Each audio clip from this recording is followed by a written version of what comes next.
Hello students, welcome to our e learning platform e शिक्षा।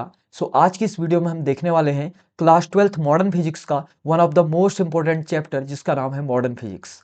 Modern physics class 12th में exam point of view से काफ़ी important chapter है, क्योंकि ये चैप्टर बच्चों को काफ़ी ज़्यादा ईजी लगता है। ठीक है, क्योंकि इस चैप्टर में कहीं ना कहीं आपके न्यूमेरिकल्स नहीं आते हैं, और जो कॉन्सेप्ट्स होते भी हैं वो काफ़ी इजी कॉन्सेप्ट्स होते हैं। खास तौर पे बायोलॉजी वाले जो बच्चे होते हैं उनका फेवरेट टॉपिक होता है। अगर आप ऐसे बच्चे हैं जिन्होंने अभी तक फिजिक्स में ये चैप्टर नहीं पढ़ा है, तो आपको ये चैप्टर जरूरी से पढ़ लेना चाहिए, क्योंकि इस चैप्टर में फ्री के आपको 8 से 10 नंबर मिलते हैं, वो फ्री के नंबर है। ठीक है। बाकी इस चैप्टर में जो भी आपका रिसेंटली एनसीईआरटी ने अपना सिलेबस बनाया हुआ है, क्योंकि पहले ये चैप्टर बहुत बड़ा हुआ करता था, इसमें डायोड्स आते थे, रेक्टिफायर्स आते थे, और साथ ही साथ में आपके कुछ कॉम्बिनेशंस आते थे, तो वो सब कुछ इसमें से हटा दिया गया है।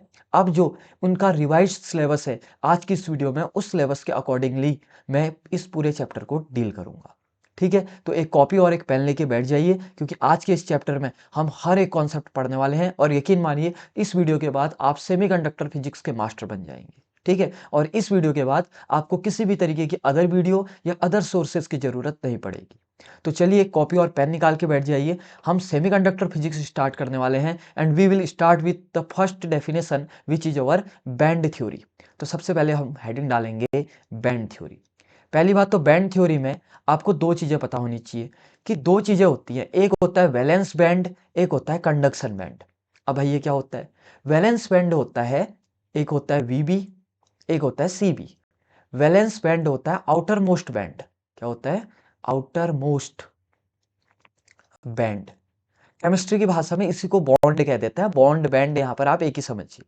अब किसी भी एटम का जो आउटर मोस्ट बैंड होगा उसी को क्या कहेंगे? Valence band. बट आपने सुना होगा कि वो इलेक्ट्रॉन जंप कर गया, एक्साइटेड कर गया। ठीक है, अब मान लीजिए कोई, ये है एक घर है, this is first floor, second floor, third floor, और ये फोर्थ फ्लोर में छत है। जो यहाँ पर बैठा होगा वो तो जंप करके ऊपर चला जाएगा, जो यहाँ बैठा होगा वो यहाँ चला जाएगा, जो यहाँ होगा ऊपर आ जाएगा, जो सबसे ऊपर बैठा होगा वो कहाँ जाएगा? ऐसे यहाँ पर जो नीचे के इलेक्ट्रॉन्स होंगे वो तो ऊपर को आ जाएंगे, बट जो वैलेंस बैंड में इलेक्ट्रॉन बैठा है वो कहाँ जाएगा भाई? उसका एक्साइटेशन नहीं होगा क्या? नहीं, उसका भी एक्साइटेशन होगा। तो साइंटिस्ट लोगों ने वैलेंस बैंड के ऊपर एक और बैंड को कंसीडर किया, जिसको कहते हैं कंडक्शन बैंड। आई बात समझ में? और कोई भी कंपाउंड या कोई भी जो आपका एटम होता है, वो कंडक्टिविटी इसी फैक्टर पे दिखाता है कि इलेक्ट्रॉन वैलेंस बैंड से कंडक्शन बैंड में जा पा रहा है या नहीं जा पा रहा है। अगर इलेक्ट्रॉन इजीली वैलेंस बैंड से कंडक्शन बैंड में चले जा रहा है तो उसको कहेंगे कंडक्टर, और वहीं अगर इलेक्ट्रॉन वैलेंस बैंड से कंडक्टर बैंड में नहीं जा पा रहा है तो उसको कहेंगे हम लोग इंसुलेटर। और इसी पूरे फिनोमिना को और इसी थ्योरी को एक्सप्लेन किया था अपने बैंड भाई साहब ने।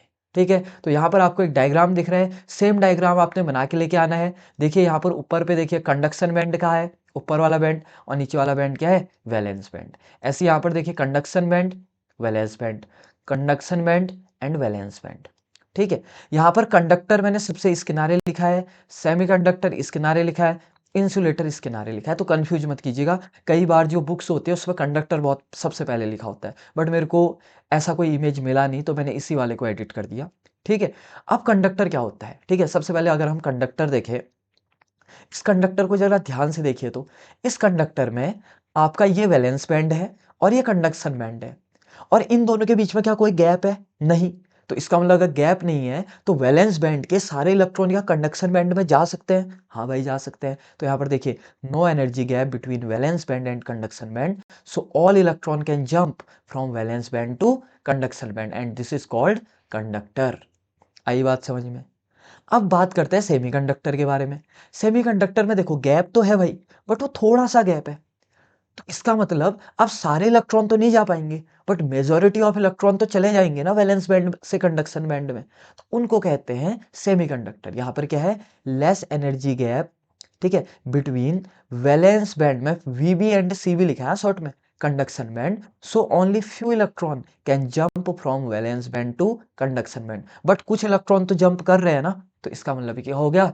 सेमीकंडक्टर हो गया। अब बात आई इंसुलेटर की। ठीक है, इंसुलेटर क्या करता है? देखो, there is large energy gap, बीच के एनर्जी गैप को बैंड गैप भी कहते हैं। देखो कितना ज्यादा गैप है। क्या वैलेंस बैंड से कोई इलेक्ट्रॉन कंडक्शन बैंड में जंप कर पाएगा? नहीं कर पाएगा, क्योंकि गैप ही बहुत ज़्यादा है। तो large energy gap between valence band and conduction band, ठीक हो गया। सो ये देखिए, valence band and conduction band, so no electron can jump from valence band to conduction band, and this is the property of क्या, आपका semiconductor, sorry insulator. और यहाँ पर हमारी बैंड थ्योरी खत्म होती है। तो band theory just a theory about the क्या distance between valence band and conduction band. अगर डिस्टेंस नहीं होगी तो सारे इलेक्ट्रॉन चले जाएंगे कंडक्टर, थोड़ा बहुत डिस्टेंस होगी तो सिर्फ कुछ इलेक्ट्रॉन जा पाएंगे सेमीकंडक्टर, और अगर बहुत ज़्यादा एनर्जी गैप है तो कोई भी इलेक्ट्रॉन वैलेंस बैंड से कंडक्शन बैंड में नहीं जा पाएगा, और उसे कहते हैं इंसुलेटर। और यहाँ पर ये सेगमेंट हमारा खत्म होता है। ठीक है, अब चलते हैं नेक्स्ट सेगमेंट में। अब जरा सोच के देखिए तो इस चैप्टर को सेमीकंडक्टर ही क्यों कहा गया? देखिए, क्योंकि मैं इसमें तो हम कंडक्टर भी पढ़ रहे हैं, इंसुलेटर भी पढ़ रहे हैं, सभी इंपॉर्टेंट है। असल में सेमीकंडक्टर इससे पढ़ा गया ना, क्योंकि हमारे फिजिक्स की दुनिया में जितने भी आपके इलेक्ट्रॉनिक अप्लायंसेस बनते हैं, उनमें से जो 80% अप्लायंसेस होते हैं वो सेमीकंडक्टर के बने होते हैं। आपने सुना भी होगा सेमीकंडक्टर चिप्स होती हैं।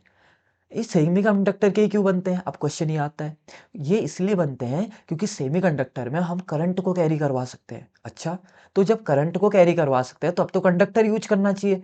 वो तो बहुत अच्छा करंट कैरी करते हैं, सेमीकंडक्टर क्यों यूज कर रहे हैं? बात ऐसी है कि जब कंडक्टर के कुछ फायदे तो है, बेशक ये करंट कैरी कर रहा है, बट इसके कुछ नुकसान भी है। पहला क्या, कि ये बहुत जल्दी मेल्ट हो जाता है। आपने सुना होगा ना, इसमें मेल्टिंग प्रॉपर्टी होती है मेटल्स में। दूसरी बात, ये बहुत जल्दी हीट हो जाता है, ठीक है, और हीट होके ही मेल्ट होता है, ऑब्वियस सी बात है। ठीक, तो मेटल में क्या होता है, इसकी इन सभी प्रॉपर्टी की वजह से इसका सेमीकंडक्टर और कोई अदर अप्लायंसेस नहीं बनाते। पता लगा कि आपने एक इलेक्ट्रिक आयरन बनाया और उसको मेटल का बना दिया, प्रॉपर मेटल का, और थोड़ी देर बाद देखा इलेक्ट्रिसिटी ज़्यादा हुई या उसका कोई सर्किट खराब हुआ, उसके अंदर का कोई मान लीजिए सेंसर खराब हुआ, और धीरे धीरे क्या हुआ, वो गर्म होने लगा और पता लगा वो मेल्ट होने लग गया। तो ये बड़ी दिक्कत वाली बात हो सकती थी। तो इसीलिए फिजिक्स में सेमीकंडक्टर का यूज मेटल से भी, यानी कि कंडक्टर से भी ज़्यादा किया जाता है। दूसरी बात, सेमीकंडक्टर का फायदा ये होता है कि सेमीकंडक्टर की कंडक्टिविटी को बढ़ाया भी जा सकता है और घटाया भी जा सकता है, जबकि कंडक्टर की कंडक्टिविटी एक हद तक फिक्स होती है। और इंसुलेटर को तो किनारे कर दो, उसका तो कोई रोल ही नहीं है। इस चैप्टर में मैं सिर्फ ये पढ़ाना चाह रहा हूँ कि भाई हम सेमीकंडक्टर ही क्यों पढ़ रहे हैं। आया, आखिर जब कंडक्टर से काम चल रहा था तो हमने सेमीकंडक्टर क्यों पढ़ा? क्यों? क्योंकि इनकी एबिलिटी होती है, पहली बात, ये लोग मेल्ट नहीं होते, ठीक है, इनको जल्दी से क्या किया जाता है, मतलब एक तरीके से जिस वे में हमको चाहिए उस तरीके से इनको मॉडिफाइड किया जा सकता है, जबकि कंडक्टर को ये कर पाना बहुत मुश्किल होता है। दूसरी बात, जो सेमीकंडक्टर होते हैं वो हमको थोड़ा सा चीप मिल जाते हैं, बहुत सस्ते मिल जाते हैं, ये भी एक कारण होता है। जनरली ऐसा तो नहीं पूछा जाएगा कभी भी एग्जाम में, बट हाँ, आपको पता तो होना चाहिए, आपका एटलीस्ट तभी तो इंटरेस्ट क्रिएट होगा कि आखिर हम सेमीकंडक्टर ही क्यों पढ़ रहे हैं। ठीक हो गया, तो यहाँ पर हमारा पहला सेगमेंट खत्म होता है। अब हम चलते हैं टाइप ऑफ सेमीकंडक्टर। ठीक है, अब सेमीकंडक्टर के भाई दो टाइप है। देखिए, कौन से टाइप है? सेमीकंडक्टर आपके दो टाइप के होते हैं। पहला होता है इंस्ट्रिंजिक और दूसरा होता है एक्सट्रिंजिक। ठीक है, ये आपने स्कूल में भी सुना होगा। इंस्ट्रिंजिक सेमीकंडक्टर किसे होता है? यहाँ पर एक बात मेरे को याद आई, जो हिंदी मीडियम के स्टूडेंट हैं, डिस्क्रिप्शन बॉक्स एज यूजुअल जैसा मैं कहता हूँ, वहाँ पर हर एक डेफिनेशन आपको हिंदी फॉर्मेट में मिल जाएगा। ठीक है, बाकी तो मैं समझाए उसी फॉर्म में रहा हूँ, बाइलैंग्वेज ही पढ़ा रहा हूँ। इंस्ट्रिंजिक किसे कहते हैं पता है? ऐसे सेमीकंडक्टर जो कि प्योर होते हैं, यानी कि उसमें किसी भी तरीके की इम्प्योरिटी नहीं होती है, pure semiconductor with no impurity. ठीक है, अब एक्सट्रिंजिक क्या होते हैं फिर? एक्सट्रिंजिक ये होते हैं ना, जब प्योर सेमीकंडक्टर में हम कुछ इम्प्योरिटी मिला देते हैं, और इम्प्योरिटी मिलाने के उस प्रोसेस को क्या कहते हैं? Doping.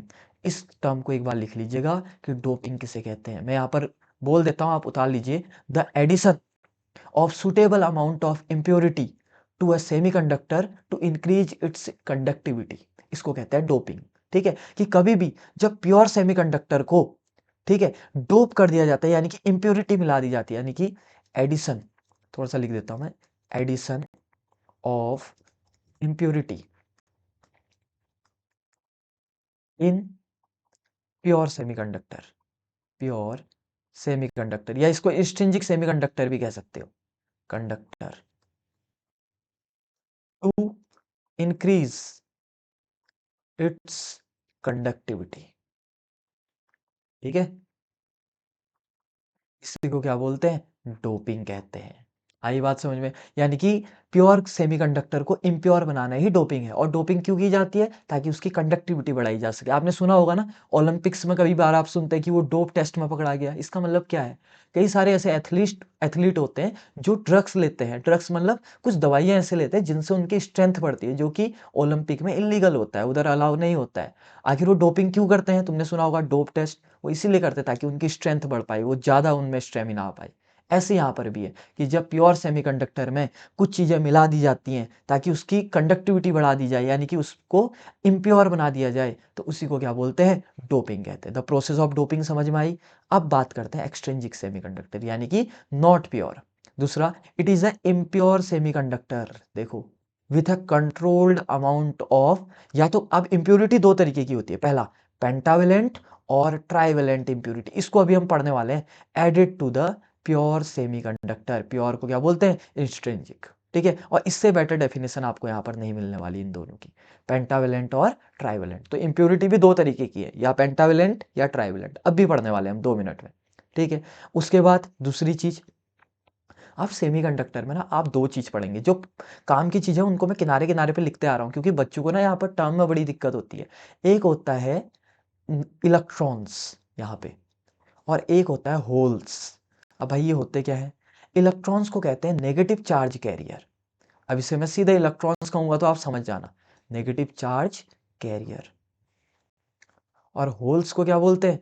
Positive charge career. Positive charge career. तो दो तरीके के होते हैं, एक होता है इलेक्ट्रॉन और दूसरा क्या होता है? होल्स।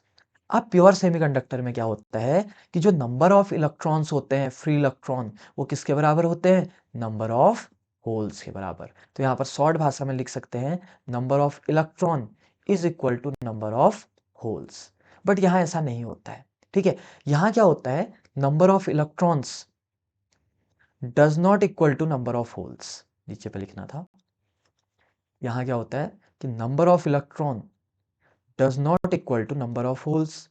तो भाई इसका क्या मतलब है? यहाँ पर देखो, इसने थोड़ा सा आगे की बातें कर दी। ऐसा तो है नहीं कि आप पहली बार पढ़ रहे हैं। यहाँ पर ये क्या लिखा हुआ है? इन एन टाइप सेमीकंडक्टर। अभी सेमीकंडक्टर के दो टाइप पढ़ेंगे हम। इन एन टाइप सेमीकंडक्टर, जो फ्री इलेक्ट्रॉन है एक्सीड्स द होल, यानी कि फ्री इलेक्ट्रॉन ज्यादा हो जाते हैं होल से। वहीं जो पी टाइप सेमीकंडक्टर होता है, इट इज रिवर्स्ड, यानी कि number of holes exceeds the number of electron. आई बात समझ में? तो एक्सट्रिंसिक के भी कितने टाइप हैं? दो टाइप। अभी जस्ट मैं डिफरेंशिएशन पढ़ा रहा हूँ। अभी इसके बाद देखो पूरा एकदम धागा खोल देंगे इसका अच्छे से। अगला, ये प्योर सेमीकंडक्टर है तो इसकी इलेक्ट्रिकल कंडक्टिविटी क्या होगी? लो। और इम्प्योर को तो बनाया इम्प्योर इसलिए जाता है ताकि इसकी कंडक्टिविटी को बढ़ाया जा सके। ठीक हो गया। अब बात आई नीचे पे एक ग्राफ। ये मैंने कई बार आपको क्लासेस में वैसे भी बताया हुआ है और बहुत सारी वीडियो भी बनाई हुई है। ये ग्राफ है आपका इंस्ट्रिंसिक का, एक्सट्रिंसिक सेमीकंडक्टर का ग्राफ। देखो, ये एक जर्मेनियम है, जर्मेनियम ग्रुप 14 में आता है। और हर जर्मेनियम की वैलेंसी कितनी होती है? 4। तो यहाँ पर मैं एक जर्मेनियम लिखता हूँ, ये देखो जर्मेनियम। इसके 4 है, 1 2 3 और 4। तो इसने एक बगल वाले जर्मेनियम से दिया, उसने बगल वाले से दिया, तो ऐसे करके क्या इनके बीच में एक शेयरिंग होगी। अब ऐसे ये वाले जर्मेनियम इधर पे भी जर्मेनियम होगा, ऐसे ऊपर को भी होगा। तो इस तरीके के सेमीकंडक्टर को कहते हैं इंस्ट्रिंसिक सेमीकंडक्टर। आई बात समझ में? अब यहाँ पर मैं तुमको पूरी कहानी बताता हूँ। देखो, सबसे पहले हुआ सेमीकंडक्टर। ठीक है, सेमीकंडक्टर। सेमीकंडक्टर के दो टाइप हो गए। पहला, इंस्ट्रिंसिक। क्या हो गया? इंस्ट्रिंसिक। अब इंस्ट्रिंसिक क्या है भाई? इसका मतलब ये प्योर है। पहली बात तो ये प्योर है। और प्योर के साथ साथ इसमें जो नंबर ऑफ इलेक्ट्रॉन है वो किसके बराबर है? नंबर ऑफ होल्स के बराबर। लास्ट में ये याद कर लीजिएगा, ये पूरी समरी है। दूसरा क्या है आपका? एक्सट्रिंसिक। ये क्या है भाई? ये इम्प्योर है, यानी कि प्योर नहीं है, अशुद्ध है हिंदी में, ये इम्प्योर है। ठीक है, अब ये अगर इम्प्योर है तो ये भाई दो तरीके के हैं। एक है आपका इसमें एन टाइप और एक है इसमें पी टाइप।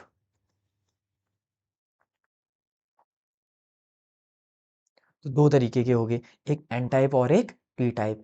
एन टाइप की क्या खास बात है और पी टाइप की क्या खास बात है? एन टाइप में पहली बात, नंबर ऑफ इलेक्ट्रॉन ज्यादा होते हैं as compare to number of holes से। पी टाइप में क्या होता है भाई? नंबर ऑफ होल्स ज़्यादा होते हैं as compare to number of electron से। बढ़िया। अब दूसरा पॉइंट समझने के लिए पहले हम एन टाइप और पी टाइप को समझेंगे, फिर मैं दोबारा इसी चार्ट में आऊँगा और दूसरा पॉइंट लिखूँगा। आई बात समझ में?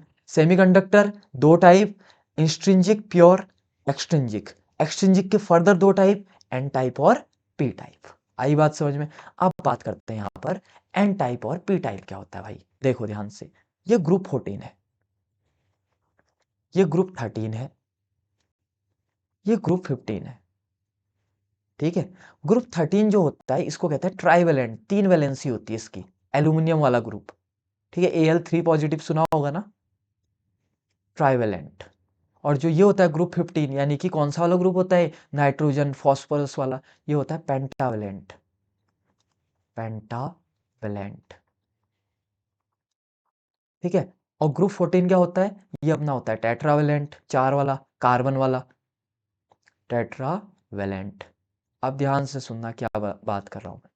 देखो अब, जब किसी भी ट्राइवेलेंट इम्प्यूरिटी को टेट्रावेलेंट इम्प्यूरिटी में डाल दिया जाता है तो आपका पी टाइप सेमीकंडक्टर बनता है। या आप कह सकते हो कि group 13 element are doped with group 14 element. Okay, तो कैसा टाइप बनेगा, पी टाइप। वहीं जब कभी भी हम ग्रुप 15 के एलिमेंट को ग्रुप 14 एलिमेंट के साथ डोप करते हैं, या टेट्रावेलेंट कंपाउंड्स में हम पेंटावेलेंट इंप्यूरिटी ऐड करते हैं, तो जो रिजल्टिंग सेमीकंडक्टर बनता है वो क्या बनता है, एन टाइप बनता है। आई बात समझ में? तो पी टाइप और एन टाइप में पहला डिफरेंस देखो यहाँ पर, it is produced by adding a controlled amount of pentavalent impurity. देखो एन टाइप वाले में हमने क्या डाला है, group 15 to the pure semiconductor, यानी कि इंस्ट्रिंसिक। ये प्योर हुआ ना, ये वाला, ये तो प्योर है। एक बार हमने प्योर वाले में क्या डाल दिया, पेंटावेलेंट। अब पी टाइप में देखो, it is produced by adding controlled amount of trivalent impurity to the pure semiconductor. तो पी बनाना है तो क्या डाल दो, कैसी इंप्यूरिटी, ट्राइवेलेंट। अब ये देखो डायग्राम ज्यादा इंपॉर्टेंट है, ये लास्ट कॉपी के लास्ट पेज में ये 3-4 डायग्राम बना दो, एग्जाम टाइम पे ये पढ़ के जाना। दूसरा, the number of free electron exceeds the number of holes, अभी ऊपर लिखा रखा है। और यहाँ पर the number of holes exceeds the number of electron, ऊपर लिखा रखा है। अभी कैसे होता है ये भी बताऊंगा, ये वाला पॉइंट इसमें स्टार मार दो। जस्ट अगला देखो कैसे मैं कॉन्सेप्ट को रिलेट करके चल रहा हूँ, ये 2 पॉइंट अभी बताए जाएंगे तुम्हें। जस्ट अगला, इसमें ना कुछ कुछ चीजें देखो, मैं किताब का स्क्रीनशॉट लेके आया हूँ, कुछ कुछ पॉइंट ऐसे हैं जो आपको नहीं पढ़ने हैं। ठीक है। तीसरा, the current conduction is done by the free electron. Okay, क्यों सोचो ना, क्योंकि इसमें फ्री इलेक्ट्रॉन ज्यादा है तो करंट भी किसकी वजह से कंडक्शन होगा, फ्री इलेक्ट्रॉन की वजह से। और यहाँ current conduction is done by the holes, यहाँ होल्स के द्वारा करंट कंडक्शन होता है। ठीक है। अगला, यहाँ पर ये वाला जो है ना, इसको आप नहीं लिखोगे तो चलेगा, कोई इश्यू नहीं है। ये क्योंकि एडिट नहीं हो पाया तो फिर मैंने इसको रहने दिया, सोचा कि बाद में बता दूंगा। ठीक है। इसमें कुछ नहीं है कि इस पर लिखा हुआ है the donor energy level is just below the conduction band. ठीक है, नीचे होता है तभी तो वो लेगा, और उस वाले में होगा कि वो ऊपर होगा तभी तो वो देगा। ठीक है, नॉर्मल है, बट ये मत लिखना क्योंकि उतना अच्छा पॉइंट है भी नहीं, उतना खास पॉइंट है भी नहीं। अदरवाइज 3 मैंने बेस्ट पॉइंट बता दिए, अगर 3 ही पॉइंट आए होंगे तो फिर लास्ट वाला भी मत लिखना।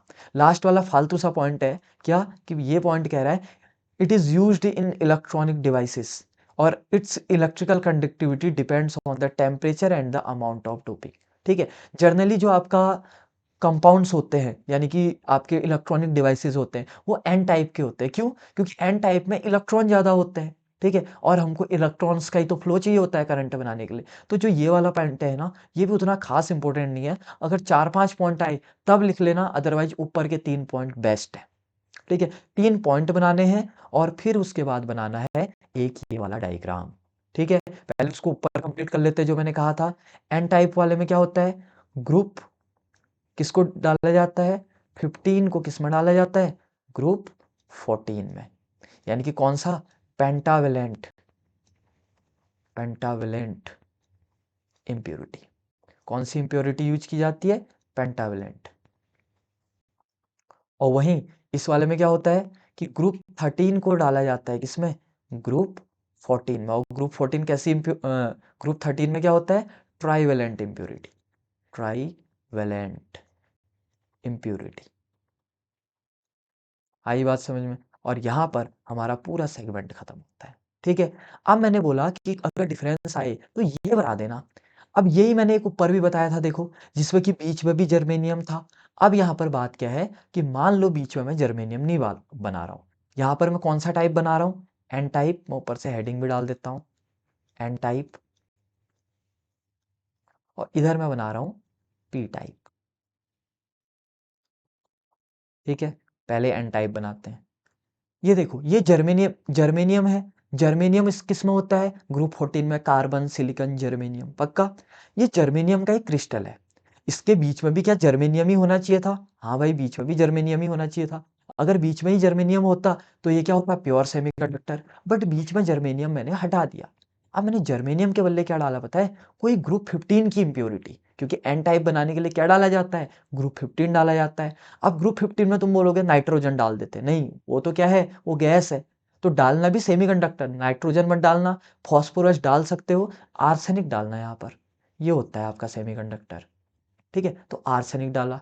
पर भाई नाइट्रोजन की वैलेंसी तो 5 होती है। आपने तो एक ये हो गया, दूसरा ये हो गया, तीसरा ये हो गया, चौथा ये। तो पांचवी हम कहाँ पे लिखेंगे, यहाँ पे। और इसी को कहते हैं फ्री इलेक्ट्रॉन। इसी की वजह से इलेक्ट्रिसिटी का कंडक्शन होता है। क्या सिर्फ एक ही इलेक्ट्रॉन की वजह से होता है, नहीं। ये तो सिर्फ एक लूप है। जब एक ही सेगमेंट में, यानी कि अगर आपका क्लास 12th केमिस्ट्री में अगर सॉलिड स्टेट नाम का जो पहले से चैप्टर हुआ करता था वो होता, तो वहां पर मैं आपको समझाता, इसे कहते हैं एक यूनिट सेल। ठीक है, एक किसी कंपाउंड में एक यूनिट सेल नहीं होता, बिलियंस ऑफ यूनिट सेल होते हैं। तो अगर एक यूनिट सेल में एक फ्री इलेक्ट्रॉन है तो बिलियंस ऑफ यूनिट सेल में कितने फ्री इलेक्ट्रॉन होंगे, बिलियंस ऑफ फ्री इलेक्ट्रॉन। तो वो तो करंट कंडक्शन करेंगे ना। तो देखो करंट बढ़ गई, और किसकी वजह से बढ़ी, फ्री इलेक्ट्रॉन की वजह से। बच्चे कंफ्यूज होते हैं पी टाइप में। पी टाइप में क्या हुआ, देखो यहां पर जर्मेनियम का एक क्रिस्टल था, तो बीच में भी किसको होना चाहिए था, जर्मेनियम को होना चाहिए था। बट मैंने ग्रुप 13 का कोई दूसरा एलिमेंट डाल दिया, तो क्या डाल दिया, मान लो मैं गैलीलियम डाल देता हूँ, जी। बट गैलीलियम की खास बात क्या होती है कि आपने तो यहाँ पर 4 बनाए हैं, जबकि यहाँ पर तो सिर्फ कितने होते हैं, 3। तो ये चौथा नहीं होगा, यहाँ पर क्या होगा, एक होल होगा। अगर यहाँ पर एक होल है तो होल के चक्कर में एक इलेक्ट्रॉन भी बच गया। देखो, एक होल है तो यहाँ का एक इलेक्ट्रॉन बच गया ना। तो ये इलेक्ट्रॉन बच किसके रहा है, की वजह से रहा है, होल्स की वजह से। तो यहाँ पर करंट कंडक्शन का कारण किसको माना जाता है, होल्स को माना जाता है। क्योंकि इसमें एक इलेक्ट्रॉन की कमी हो जाती है, वो होल क्रिएट हो जाता है, और वही होल किसको अट्रैक्ट करता है, इलेक्ट्रॉन्स को। बेसिकली इलेक्ट्रॉन ही जा रहा होता है, बट कारण क्या होता है उसका, होल। तो इसीलिए हम कहते हैं कि पी टाइप में जो करंट का कंडक्शन होता है वो किसकी वजह से होता है, होल्स की वजह से। आई बात समझ में। अब ध्यान से सुनिएगा, यहाँ पर हमारा पार्ट 1 कंप्लीट होता है। ठीक हो गया। इसके बाद हम मेन चैप्टर में चलते हैं, जिसका नाम है पी एन जंक्शन डायोड।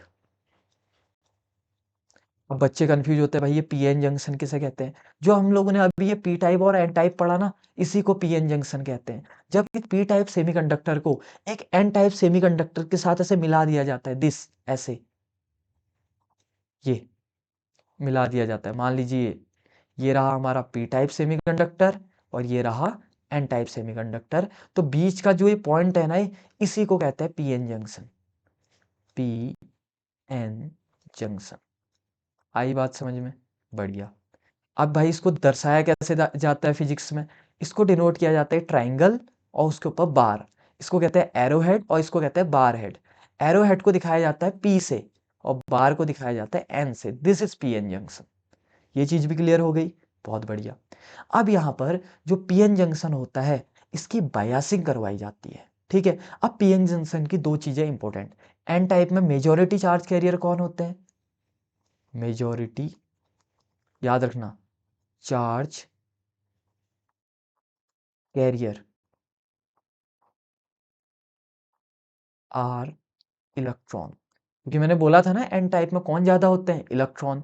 अगर इलेक्ट्रॉन ज्यादा है तो कम क्या होंगे, होल्स। वैसे तो होल्स यहाँ होते ही नहीं है, बट जब इनको मिक्स किया जाता है ना तो तब कुछ होल्स भी आ जाते हैं। तो माइनॉरिटी चार्ज कैरियर कौन होंगे, अभी सिखाऊंगा ये सब कुछ, बस आपका थोड़ा कॉन्सेप्ट बता रहा हूं मैं। चार्ज कैरियर कौन होंगे, आर होल्स। ये फैक्ट है, हाँ, इन्हीं के चक्कर में आपको बाकी चीजें बाद में समझ आएगी। और वहीं अगर पी टाइप की बात करूं, यहाँ पर जो मेजोरिटी चार्ज कैरियर होंगे, मेजोरिटी चार्ज कैरियर। अगर अभी के 20 मिनट आपने अच्छे से समझ लिया ना, फिर तो कोई दिक्कत ही नहीं, रेक्टिफायर तो आप हवा में उड़ाएंगे। मेजोरिटी चार्ज कैरियर कौन होते हैं पी टाइप में? होल्स। वहीं पी टाइप में जो माइनॉरिटी चार्ज कैरियर होंगे वो कौन होंगे? इलेक्ट्रॉन। माइनॉरिटी मतलब जो कम होते हैं, ऑब्वियस सी बात है, पी टाइप में होल्स तो ज्यादा होंगे। चार्ज कैरियर आर कौन होते हैं? इलेक्ट्रॉन्स। आई बात समझ में? चलिए, अब यहाँ पर पीएन जंक्शन की हम कराते हैं बायासिंग। बायासिंग करवाने का मतलब होता है, कई बार आपको टीचर लोग पूछ देते हैं कि व्हाट इज बायासिंग। बायासिंग का मतलब होता है कि जो अपना ये पीएन जंक्शन है ना, इसको बैटरी से कनेक्ट कर देना, दिस इज बायासिंग बस। कई बार एग्जामिनर में वो पूछ देता है प्रैक्टिकल वाले सर, और बच्चे कंफ्यूज हो जाते हैं कि ये होता क्या है बायासिंग, फिर सुनाते हैं बच्चों को बहुत ज़्यादा। तो बायासिंग का जस्ट मतलब है कि पीएन जंक्शन को सिंपल किससे जोड़ देना? बैटरी से जोड़ देना। ठीक है, तो देखो बैटरी से जोड़ देते हैं हम। अभी मेरे को डिप्लीशन लेयर भी समझाना है। हाँ, कई बच्चे सोच रहे होंगे वो कहाँ गया, वो अभी समझाते हूँ, नीचे रखा हुआ है मैंने ये। क्या तुमको दोनों में कोई अंतर दिख रहा है? हाँ, अंतर तो दिख रहा है। यहाँ बैटरी का आपने पॉजिटिव टर्मिनल बनाया और यहाँ नेगेटिव टर्मिनल बनाया, जबकि यहाँ आपने नेगेटिव बनाया और यहाँ आपने पॉजिटिव बनाया। तो सोचो तो जरा, यहाँ नेगेटिव टर्मिनल से पॉजिटिव टर्मिनल से कौन जुड़ा हुआ है? यहाँ पर से देखो जरा, ये कौन जुड़ा हुआ है? पी। और वहीं अगर बात करें नेगेटिव टर्मिनल से कौन जुड़ा हुआ है, देखो जरा, ये नेगेटिव टर्मिनल से कौन सा जुड़ा हुआ है? एन। तो कभी अगर ऐसा होता है कि बैटरी का, यहाँ पर आप देखो एक चार्ट और, बैटरी का पॉजिटिव टर्मिनल पी से जुड़ा हो और नेगेटिव टर्मिनल एन से जुड़ा हो, इस तरीके की बायासिंग को कहते हैं फॉरवर्ड बायासिंग। क्या कहते हैं? Forward biasing. आई बात समझ में? This is called forward biasing. वहीं दूसरे केस में देखो तो भाई, दूसरे केस में बैटरी का जो पॉजिटिव टर्मिनल है वो किससे जुड़ा हुआ है? देखो जरा, पॉजिटिव टर्मिनल एन से ऊपर, और नेगेटिव टर्मिनल किससे जुड़ा है? यहां पर बना लेता हूं, पहले नेगेटिव बना लेता हूं, किससे जुड़ा हुआ है? पी से। जबकि जो पॉजिटिव टर्मिनल है वो किससे जुड़ा है? ये देखो इस साइड, डायरेक्टली किससे जुड़ा है? एन से। तो इस तरीके की बायासिंग को कहते हैं रिवर्स बायासिंग, यानी कि जब पॉजिटिव टर्मिनल किससे जुड़ा हो? एन से, और जो नेगेटिव टर्मिनल हो वो किससे जुड़ा हो? पी से। तो इस तरीके की जो अपनी बायासिंग बनती है उसको हम लोग कहते हैं रिवर्स बायासिंग। कौन सी बायासिंग? Reverse biasing. आई बात समझ में? तो दो तरीके की बायासिंग हमने पढ़ दी, जिसमें कि जो ये वाली बायासिंग थी ये थी फॉरवर्ड, फॉरवर्ड बायासिंग, और ये वाली जो बायासिंग थी इसको कहते हैं रिवर्स बायासिंग। अभी बहुत सारी चीजें पढ़नी है अपनी इसमें, ठीक है, मैं तो बस कॉन्सेप्ट बना रहा हूँ आप लोगों के अभी। अब जरा इसको जरा डिटेल में देखो भाई। डिटेल में कैसे? यहाँ पर अपने पास एक फिगर दिख रहा है, ठीक है, इसमें सबसे पहले हम यहाँ पे इसके दो पार्ट करते हैं ऐसे, ठीक है, ये एक कंडक्टर है, इसके दो पार्ट करते हैं, ऐसे इसके भी दो पार्ट करते हैं, आधे को कह देते हैं P और आधे को कह देते हैं N। ऐसे यहाँ पर भी P और यहाँ पर किसको कह देते हैं? N। और बैटरी कनेक्ट कर देते हैं जैसा कि हम एज यूजुअल कर रहे थे। इसको बना देते हैं फॉरवर्ड बायस। कैसे बनाएंगे? P वाले से पॉजिटिव जोड़ देंगे, अब तो आप एक्सपर्ट हो चुके हैं ये। और इसको बना देंगे रिवर्स, यानी कि P वाले से छोटा वाला नेगेटिव टर्मिनल जोड़ देंगे। ये बन गया रिवर्स, ये प्लस ये माइनस, और इस वाले में क्या हो गया? ये plus and this one is minus. पक्का? अब जरा ध्यान से देखिएगा इसको। सबसे पहले पी टाइप में कौन होते हैं? पी टाइप में भाई होल्स होते हैं, यानी कि पॉजिटिव चार्ज कैरियर, होल्स। देखिए हाँ, पूरा कॉन्सेप्ट सिखा रहा हूं आप लोगों को। होल्स होते हैं। और एन टाइप में कौन होते हैं? इलेक्ट्रॉन्स। देखिए ये डायरेक्ट एग्जाम में कभी नहीं आएगा, ठीक है, बट जब तक ये समझ में नहीं आएगा फिर आपको रटना पड़ जाएगा ये पूरा चैप्टर, और फिर आप कहेंगे कि क्या ही चैप्टर था फालतू सा। बट एक बार आप समझ गए, आप बोलेंगे यार ये तो बड़ा तगड़ा चैप्टर था। हाँ, अब देखो इधर पे, मैं यहाँ पर इनको वोल्टेज प्रोवाइड करा रहा हूँ। अगर बैटरी का ये पॉजिटिव टर्मिनल है, यानी कि ये कैसा वोल्टेज बन जाएगा इस सब पे? प्लस। और ये नेगेटिव है तो ये कैसा बन जाएगा भाई? माइनस। अब सोचो तो जरा इधर पे, यहाँ पे ये प्लस है और ये भी प्लस है, और पॉजिटिव पॉजिटिव एक दूसरे को क्या करते हैं, रिपल करते हैं। तो रिपल करने का मतलब क्या है कि भाई वो अपने यहाँ से दूर भेजेगा, यानी कि कहेगा कि भाई यहाँ से निकल जा। तो वो कहाँ को जाएगा, देखो ये पॉजिटिव वाले कहाँ को रास्ता लग जाएंगे, यहाँ की ओर को। वही बात करें उस साइड, दूसरे में देखो, इस साइड भी नेगेटिव, इस साइड भी नेगेटिव, और नेगेटिव नेगेटिव भी रिपल करेंगे, तो नेगेटिव वाले कहाँ को रास्ता लग जाएंगे, यहाँ को। तो पॉजिटिव यहाँ को चले जा रहा है और नेगेटिव यहाँ को चले जा रहा है, और इसको सपोर्ट कौन कर रहा है, बैटरी। जब हमने बैटरी लगाई तभी तो एक पॉजिटिव हुआ और एक नेगेटिव हुआ, अपने आप ही थोड़ा ना इधर उधर जाते इतने तेजी से, ठीक है। बट जैसे ही हमने बैटरी लगाई तो ये टर्मिनल हो गया प्लस और ये टर्मिनल हो गया माइनस, वो भी तगड़ा वाला। प्लस वाले ने सारे प्लस वालों को भगा दिया, माइनस वाले ने सारे माइनस वालों को भगा दिया, तो इनके बीच में क्या होने लगी, क्रॉसिंग। और आपको पता है कि इलेक्ट्रॉन और प्रोटॉन के मोशन से ही तो करंट आती है, तो करंट कहाँ को बहेगी, इलेक्ट्रॉन के अपोजिट डायरेक्शन में। चूंकि इलेक्ट्रॉन यहाँ को जा रहा है एन से पी में, तो करंट कहाँ को जाएगी, पी से लेके एन की ओर को। This is the direction of current. आई बात समझ में। तो करंट का डायरेक्शन होता है इलेक्ट्रॉन के अपोज या पॉजिटिव चार्ज कैरियर के साथ में, याद रखिएगा इसको। दूसरा केस रिवर्स बायस करते हैं। रिवर्स बायस में भी सेम सीन हो रहा है, देखो ये हमारे प्रोटॉन है भाई, देखो बढ़िया से बैठ रखे अपने, क्योंकि पी टाइप में क्या होते हैं, प्रोटॉन, एन टाइप में क्या होते हैं, इलेक्ट्रॉन। दिस वन, ये बैठ रखे हैं अच्छे से। अब ये पी टाइप के प्रोटॉन और इधर एन टाइप के इलेक्ट्रॉन। अब बैटरी में हमने कैसा टर्मिनल दे रखा था, सोचो, देखो इसको हमने क्या कर दिया था, नेगेटिव, जबकि इसको क्या कर दिया था, पॉजिटिव।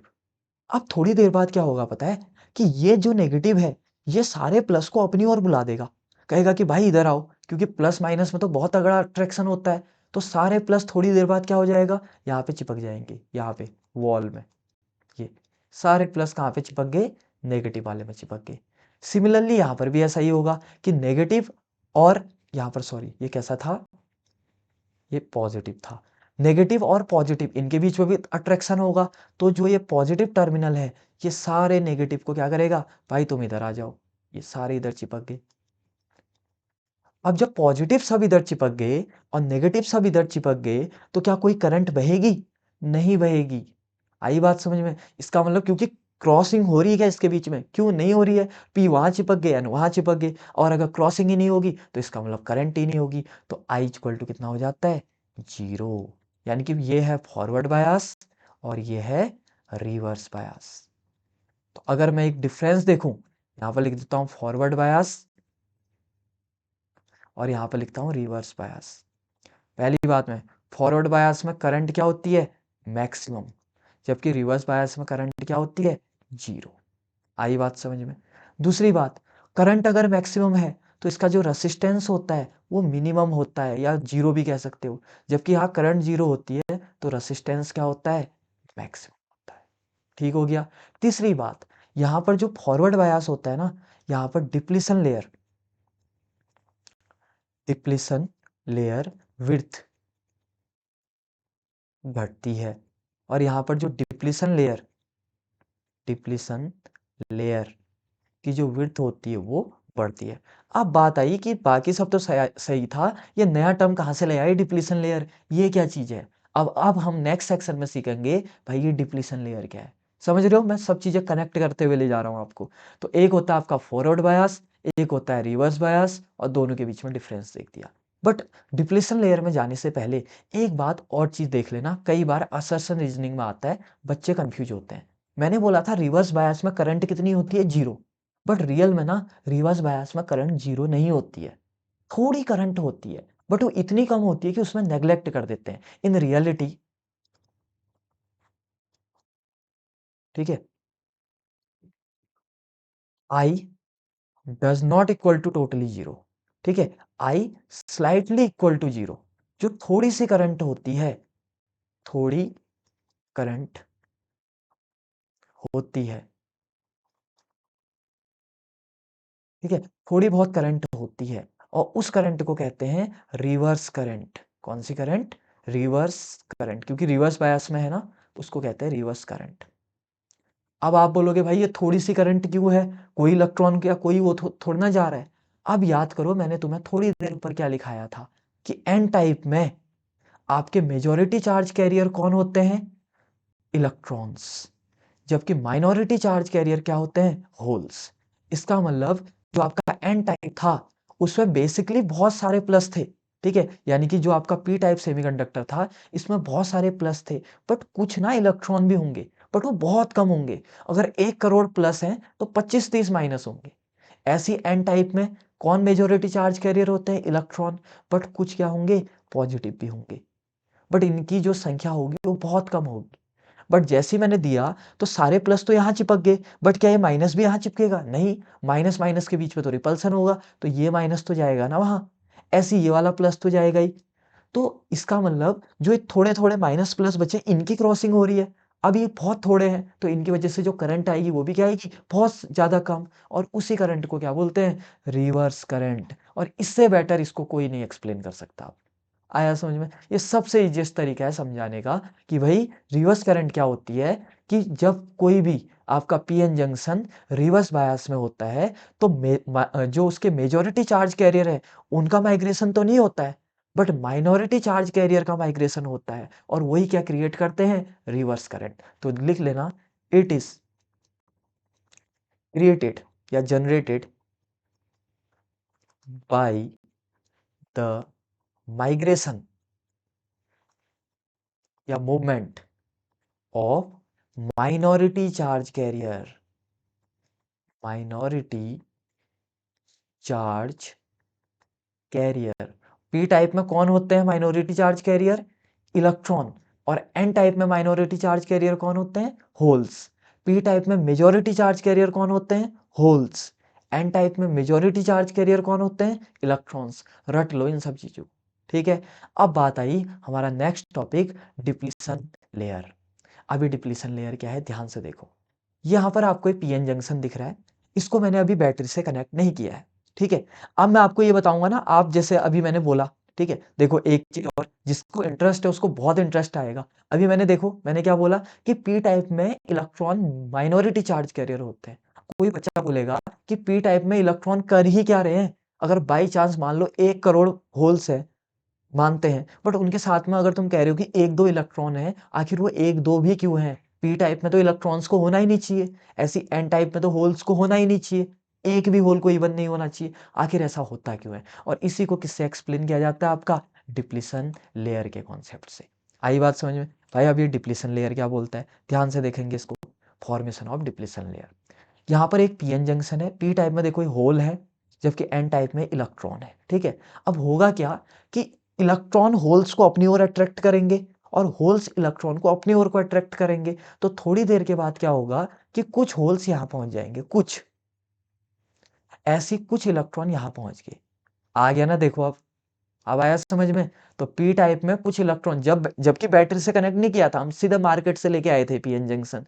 तो मार्केट से लाते लाते ही कुछ इलेक्ट्रॉन्स को किन्होंने अट्रैक्ट कर दिया? होल्स ने। और ऐसी कुछ होल्स को किसने अट्रैक्ट कर दिया? इलेक्ट्रॉन्स ने। बट इनकी इतनी भी अट्रैक्टिंग पावर नहीं होती है कि सारे होल्स को इलेक्ट्रॉन अट्रैक्ट कर दे या सारे इलेक्ट्रॉन्स को होल अट्रैक्ट कर दे, कुछ ही कर पाते हैं। अगर सारे करवाने हो तो फिर हमें बैटरी लगानी पड़ती है, जैसा हमने फॉरवर्ड बायस में किया था। अब आई बात समझ में? तो पी टाइप सेमीकंडक्टर में देखो कुछ कुछ इलेक्ट्रॉन्स भी आ गए और कुछ कुछ के आगे होल्स भी आ गए। अब बात आई कि ऐसे तो सही बात है, धीरे धीरे सारे इलेक्ट्रॉन वहां चले जाने चाहिए और सारे होल यहाँ चले जाने चाहिए और पूरा ऑर्डर ही बदल जाना चाहिए। ये क्यों नहीं होता है? ऐसा नहीं होता है डिप्लीशन लेयर के कारण। अब ध्यान से सुनो कहानी। पी टाइप में कौन होते हैं? होल्स। एन टाइप में क्या होते हैं? इलेक्ट्रॉन। डिफ्यूजन के टाइम जो होल्स होते हैं वो एन टाइप की ओर आते हैं, देखो ये P है और ये क्या है? N। P में क्या है? होल्स, और N में क्या है? इलेक्ट्रॉन। ड्यूरिंग डिफ्यूजन होल्स कहाँ की ओर आते हैं? N की ओर। और वहीं इलेक्ट्रॉन किसकी ओर जाते हैं? P की ओर। तो थोड़े टाइम के बाद ना बीच में यहाँ पर जो चार्जेस है इनका एक जमावड़ा लग जाता है, यानी कि इनकी एक गैदरिंग हो जाती है। और थोड़ी देर बाद वो गैदरिंग क्या करती है? फर्दर माइग्रेशन को रोक देती है। ना अब कोई यहाँ का वहां जा पाएगा और ना वो यहाँ का यहाँ जा पाएगा, यानी कि बीच में जो लेयर बन जाती है ना, जो कि फर्दर माइग्रेशन को रोक देती है या फर्दर मूवमेंट को रोक देती है, उसी को डिप्लीशन लेयर कहते हैं। यानी कि देखो ये पी टाइप यहाँ जा रहे हैं, और ऐसी ये यहाँ जा रहे हैं, तो पी टाइप कुछ यहाँ पे रुक गए, देखो ये वाला, ये वाला, ये वाला, ये वाला। ऐसे यहाँ से एन टाइप जा रहे थे, कुछ एन टाइप यहाँ पर रुक गए, देखो। और इसी गैदरिंग को आपका क्या कहते हैं, डिप्लीशन लेयर। देखो, लेयर ऑफ पॉजिटिव आयंस, और ये क्या है, लेयर ऑफ नेगेटिव आयन। बाकी अगर किसी को इसकी डेफिनेशन देखनी है तो इसकी डेफिनेशन हमने बहुत अच्छे से यहाँ लिख रखी है। The depletion layer forms at the junction of PN diode. ठीक है, इसको थोड़ा सा मैं बड़ा कर देता हूँ। देखिए, इसको थोड़ा सा बड़ा कर देते हैं।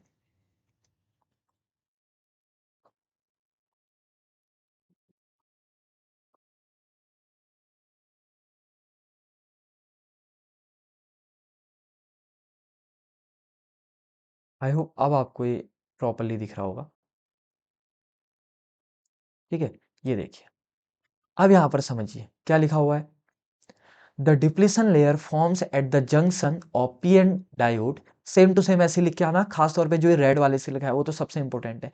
When P type and N types are joint, in P types there are holes जो कि पॉजिटिव चार्ज कैरियर होते हैं, and in N type there are electrons जो कि नेगेटिव चार्ज कैरियर होते हैं। अब मैं बता बता के थक चुका हूँ, ठीक है। When they come into the contact, the electron from N type move to the P type and combined with hole. Electron कहाँ की ओर चले जाएगा, आपके पी टाइप की ओर, और होल के साथ कंबाइन हो जाएगा। And leaves behind a positively charged ion, और अपने पीछे एक पॉजिटिवली चार्ज आयन छोड़ देगा in N type. And negatively charged ion in P type, creating in the area without any free charge, and this region is called depletion layer. यानी कि ये कह रहा है ना कि जो आपका पी टाइप है वो जैसे ही एन टाइप में गया तो एन टाइप वाले के होल के साथ तो रिकम्बाइन हो गया, और अपने पीछे क्या छोड़ गया, एक पॉजिटिव आयन छोड़ गया, यानी कि नेगेटिवली चार्ज कैरियर छोड़ गया, देखो ये फ्री चार्ज कैरियर। और इन्हीं के गैदरिंग को क्या बोलते हैं, डिप्लीशन लेयर। बाकी ये बुक किस लैंग्वेज है, सेम टू सेम, इसको याद कर लेंगे। आई बात समझ में। फाइनली एक बार 2 मिनट में बताता हूँ। डिप्लीशन लेयर ये होता है कि पी टाइप एन टाइप होता है, पी टाइप में आपके होल्स होते हैं, एन टाइप में इलेक्ट्रॉन्स होते हैं। होल्स कहाँ की ओर जाते हैं, एन टाइप की ओर, और रिकम्बाइन हो जाते हैं। ऐसे इलेक्ट्रॉन एन टाइप से पी टाइप की ओर जाते हैं, और पी टाइप के होल्स के साथ रिकम्बाइन हो जाते हैं, और अपने पीछे क्या छोड़ देते हैं, पॉजिटिवली चार्ज आयन और नेगेटिवली चार्ज आयन। और इन्हीं का जो ग्रुप होता है बीच में, ये एक लेयर बना देता है जिसको क्या बोलते हैं, डिप्लीशन लेयर, जो कि फर्दर माइग्रेशन को क्या कर देता है, रोक देता है। इसीलिए डिप्लीशन लेयर को ही बैरियर पोटेंशियल भी कहा जाता है। क्या कहा जाता है, बैरियर पोटेंशियल। क्यों, क्योंकि ये फर्दर माइग्रेशन को क्या कर देता है, रोक देता है। आई बात समझ में। चलिए, अब ऑब्वियस सी बात है, सोचो ऊपर चलो। आप, मैंने क्या कहा था, फॉरवर्ड बायस में डिप्लीशन लेयर क्या होता है, पतला होता है, इसकी विड्थ क्या होती है, बहुत कम होती है। क्यों, क्योंकि अगर ये मोटा होगा तो इलेक्ट्रॉन और प्लस को जाने नहीं देगा, और अगर जाने नहीं देगा, ठीक है, तो इसका मतलब करंट नहीं बहेगा। आई बात समझ में। और वहीं यहाँ डिप्लीशन लेयर बहुत मोटा होता है। क्यों, क्योंकि वो प्लस और माइनस को, यानी कि इलेक्ट्रॉन और होल्स को इधर से उधर और उधर से इधर नहीं जाने देता है। और अगर नहीं जाने देगा तो करंट जीरो हो जाएगी और रेजिस्टेंस मैक्सिमम हो जाएगा। बाकी मैंने ये बताया कि रिवर्स बायस में बेसिकली हम कह देते हैं कि करंट जीरो होती है, बट रियल में जीरो नहीं होती है। रियल में माइनॉरिटी चार्ज कैरियर की वजह से फिर भी उसमें कुछ करंट बह रही होती है, जिसको कि रिवर्स करंट कहते हैं। ठीक है, और यहाँ पर हमारा कंप्लीट जो ये पीएन जंक्शन वाला ही खत्म होता है। बस लास्ट का एक ग्राफ बचा है, एक बार इस ग्राफ की हम थोड़ी सी स्टडी कर लेते हैं। ठीक है, अब ये ग्राफ क्या बोल रहा है, देखो। This graph is called V I characteristics of junction diode. Just कभी भी वी आई करेक्टरिस्टिक्स आएगा ना, आप ये ग्राफ बना देंगे, वी आई करेक्टरिस्टिक्स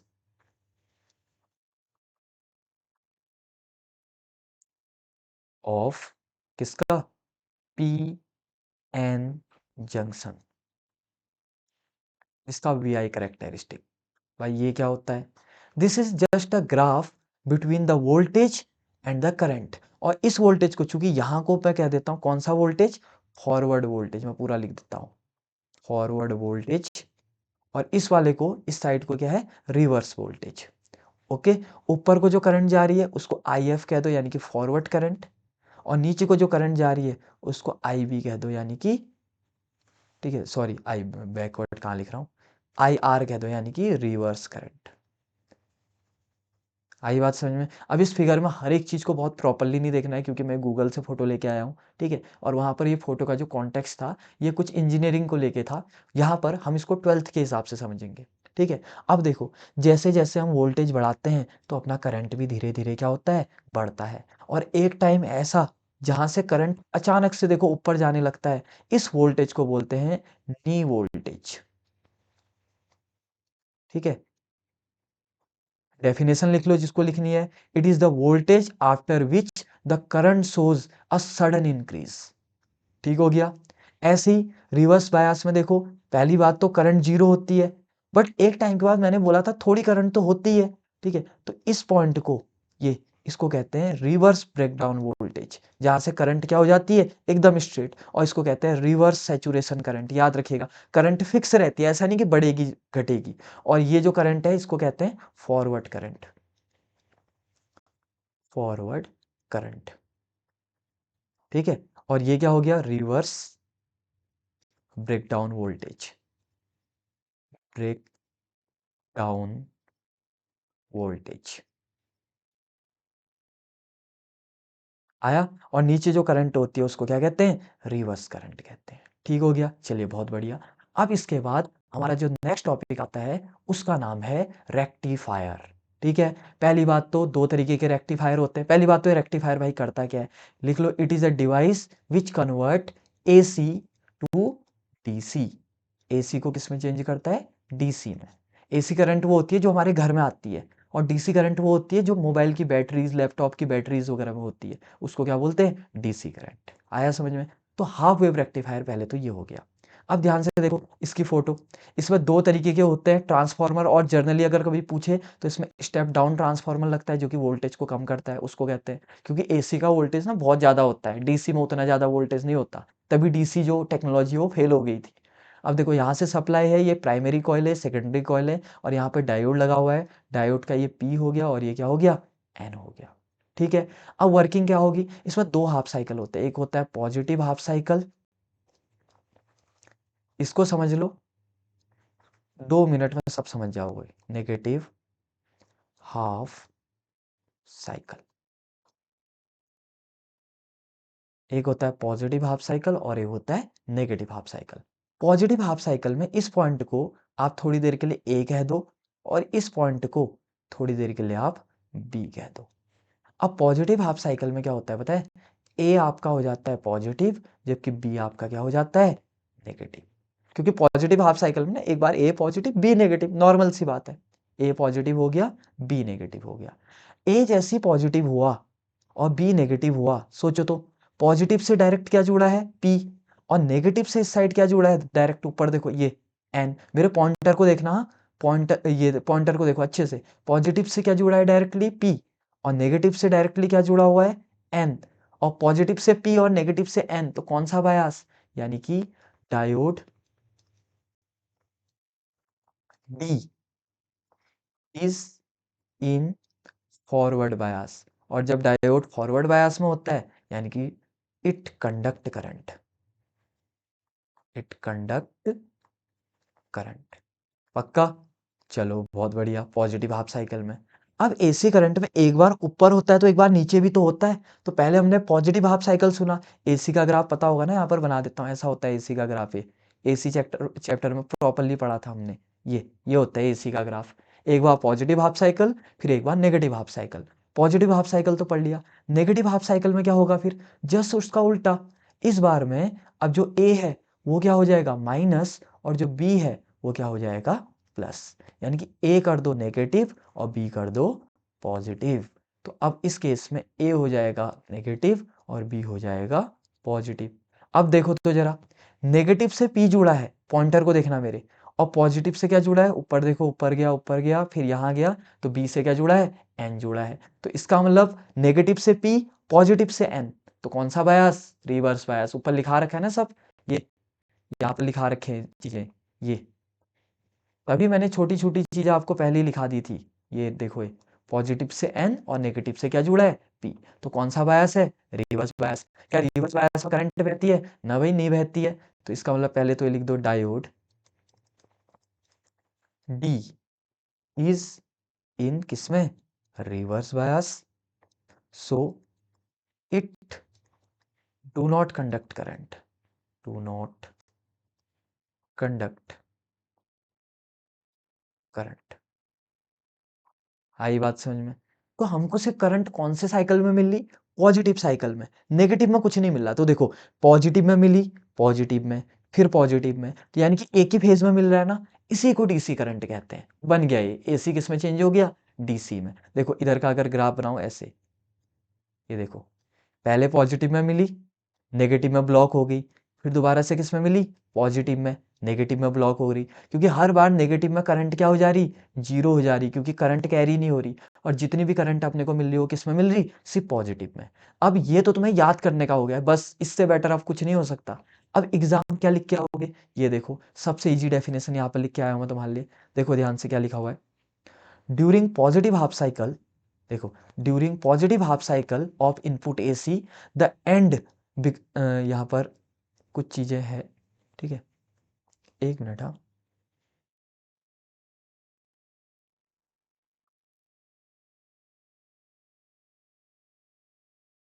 इसमें लिख देते हैं ये proper, and A becomes positive with respect to and B. आई बात समझ में? ए पॉजिटिव हो जाएगा और बी क्या हो जाएगा? नेगेटिव। यही तो हुआ इसका मतलब। This makes diode is in forward bias and hence it conduct current. पक्का? ये पॉजिटिव हाफ साइकिल की बात आई। अब बात करो नेगेटिव हाफ साइकिल। देखो ड्यूरिंग नेगेटिव हाफ साइकिल, ठीक है, negative half cycle the end, अब कौन नेगेटिव हो जाएगा? चलो एंड ए, अभी तक देखो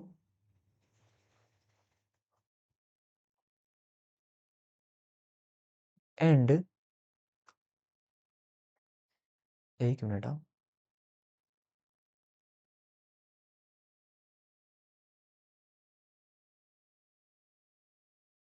The end A is negative with respect to the end B। इसको कट ही करना पड़ेगा वरना ये हो नहीं रहा है, ठीक है, with respect to and B. अब कौन नेगेटिव हो गया? ए नेगेटिव हो गया और बी पॉजिटिव हो गया। Under this condition the diode is reverse bias and it conduct no current. देखो अब इससे इजी क्या लोगे? अब लास्ट देखो ध्यान से, therefore the current flow through the diode only during in the positive half cycle of input AC, ठीक है, and it is blocked during the negative half cycle. In this way the current flow through the diode always in the same direction. और अगर direction same है, देखो हर बार वो ऊपर ही है, ठीक है, तो इसका मतलब क्या है? Hence DC output is obtained across R, यानी कि लोड। लोड क्या होता है? ऐसी जगह जिस पे हमको आउटपुट मिलता है उसे लोड कहते हैं। अब यहाँ पर इसका ग्राफ, ये ग्राफ बनाओगे ना, एग्जामिनर खुश हो जाएगा। देखो पूरे नंबर दे देगा। यहाँ पर इनपुट है, देखो आपको सेम टू सेम यहाँ पर बनाने की टेक्निक क्या है, मैं खुद ही बनाता बट यहाँ पर भी टाइम लग जाएगा। बेसिकली थोड़ा बहुत तो बनाऊंगा ये आपको। ऐसे पहले दो लाइन ऐसे करके खींचना और ऐसे करके पहले स्केल से लाइन खींच देना। दोनों एक ही रिस्पेक्ट में बनने चाहिए। ऐसा नहीं कि एक ग्राफ इस पेज में, एक ग्राफ अगले पेज में, एक के नीचे एक होना चाहिए। देखो ये इनपुट एसी करंट ऐसे जाती है, और जबकि आउटपुट वाले में देखो पॉजिटिव हाफ साइकिल में तो रिजल्ट मिला, क्या नेगेटिव में मिला? नहीं। फिर अगेन पॉजिटिव में मिला, नेगेटिव में नहीं मिला, फिर अगेन ऐसे पॉजिटिव में मिला, and this is my output. ठीक है, तो ये क्या है? एसी इनपुट, ये positive half cycle, negative positive negative positive negative, जबकि जो आउटपुट मिल रही है वो सिर्फ किस पे मिल रही है अपने को? पॉजिटिव पे मिल रही है। ठीक है, और इस ग्राफ को आप वहां पर बना के आएंगे।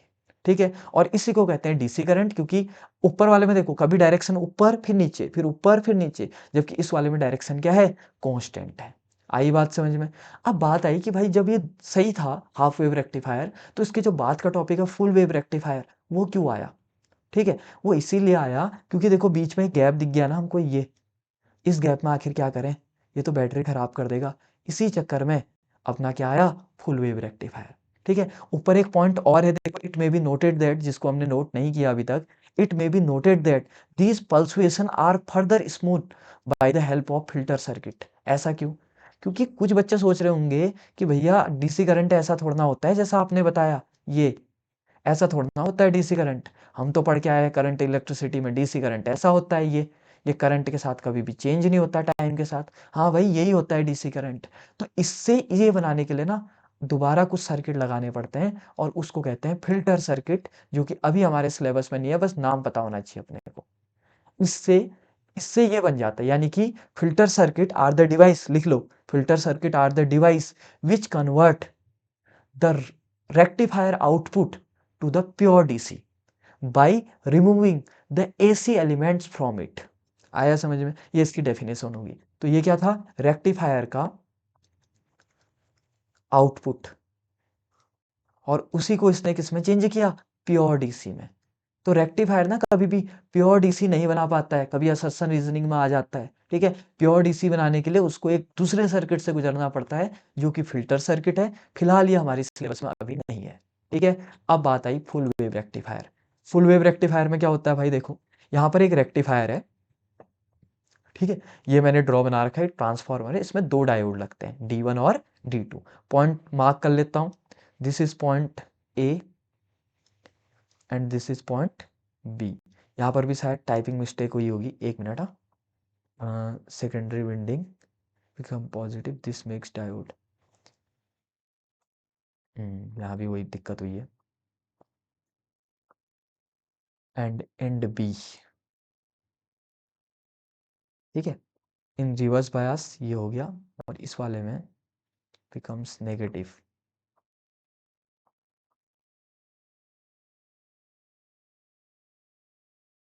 एंड ए नेगेटिव हो जाएगा, और एंड जो अपना बी है वो पॉजिटिव हो जाएगा, ठीक है। अब देखो ध्यान से, इसको समझते हैं। ये एग्जाम में ज़्यादा आता है, ठीक है। लगभग 70% इसके चांसेस है, 30% ऊपर वाले के चांसेस है। देखो यहाँ पर ये ए है और बी है, ध्यान से देखिएगा। हाँ, इसमें भी हम दो साइकिल लेते हैं। एक बार लेते हैं हम पॉजिटिव हाफ साइकिल, अब तो आप समझ ही चुके हैं। और एक लेते हैं हम negative half cycle.